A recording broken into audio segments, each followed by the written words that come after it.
Бүгін бізде кезекті жеребе. Бұл менің жеребеге киетін образым. 4-ші жеребеміздің дресс-коды қазақи нақыштағы киім. Жеребеміз Рамазан айына тұспа-тұс келгесін осындай керемет оформление жасап қойған. Жеңгеміздің дастарханы аузы мұрнынан шығып уже уақытында барлығы дайын тұр екен. Шай ішкен кездегі видео мен телефоныма түспей қалған. Сөйтіп мәре-сәре болып барлығымыз керемет шай ішіп уақыт өткіздік. Мына жерде үлкен жеңгеміз қонақтарға сыйлықтарын табыстап жатыр. Мен келіндік міндеттерімді атқарып жатырмын. Менің ата-әжемнің ауылы жақын жерде болғандықтан ет пен шайдың ортасында осылай шығып әжеміз бен атамызға барып сәлем беріп кеттік. Мама екеуміз барлық мейрамдарға деп әжеге осындай керемет корзина дайындадық. Ішінде атаға да сыйлығымыз бар. Әжеге шархат пен декоративный косметика алдық. Мына жерде түспей қалыпты. Көптен бері әженің шайын ішпегесін терлеп тұрып 5-6 кесе шай ішіп, әңгіме айтып, жаңалықтарын сұрастырып, әженің осындай керемет дастарханында шай ішіп қайттық. Оларда немересі мен шөберелерін көптен көрмегендіктен мәз болып жиналып қалған жаңалықтарын айтып марқайып қалды.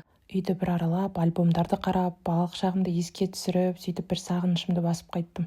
Сөйтіп алғаға келсек, колонканы қосып барлығы далада күшті билеп жатыр екен. Бізді бимен қарсы алды. Ауа райы деген тамылжып тұр екен далада. Ішке кірсек уже бешбармақ дайын тұр екен. 5 табақ ет асылыпты. Осы менен инстаграмда орамал жайлы көп сұрайды. Көріп тұрғандарыңыздай, тұрмысқа шыққаннан кейін біздің басымыздан орамал түспейді. Жеңгелерімнің басында да орамал.